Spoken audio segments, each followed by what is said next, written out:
అబ్బాయి, సంపద అన్నది దాచుకున్నది కాదు. బతికున్నంత కాలం అనాయాసేన మరణం వినాదైన్యేన జీవితం. ఒకటి దగ్గర చెయ్యి చాపకుండా సుభిక్షంగా తిన్నది, వెళ్ళి చేతి నిండా గొట్టాలు పెట్టించుకు పడుకోకుండా అనాయాసంగా భగవన్నామం చెప్పుకుంటూ వదిలిపెట్టిన ఊపిరి, ఈ రెండే. అలా కడుపు నిండా తినగలిగినటువంటిదేదో అది నీవు పొంది ఉండగలిగితే అదే నీకు సంపద. అందుకే అలా ఇచ్చినదేదో అది శాకాంబరి. ఆ తల్లి ఒంటి నిండా కాయలు పళ్ళు పెట్టుకుని ఇచ్చింది. రూపాయి కట్టలు ఇంట్లో ఉన్నాయి, ఏం తింటావా? బంగారం కణికలు ఉన్నాయి, తింటావా? ఎందుకు పనికొస్తాయి అవి?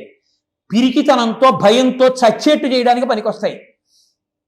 తల్లి గర్భము నుండి ధనము తేడెవ్వడు వెళ్ళిపోయడి నాడు వెంటరాదు, లక్షాధికారైన లవణమన్నమే కాని మిరుగు బంగారంబు మింగబోడు, విత్తమార్జన చేసి విర్రవీగుటె కాని కూడపెట్టిన సొమ్ము కుడువలేడు, పొందుగా మరుగైన భూమి లోపల పెట్టి దాన ధర్మము లేక దాచి దాచి తుదకు దొంగలకిత్తురో దొరలకౌనో, తేనె జుంటీగలీయవా తెరువరులకో, భూషణ వికాస శ్రీధర్మ పురనివాస, దుష్ట సంహార నరసింహ దురిత దూర అంటాడు నృసింహశతక కర్త.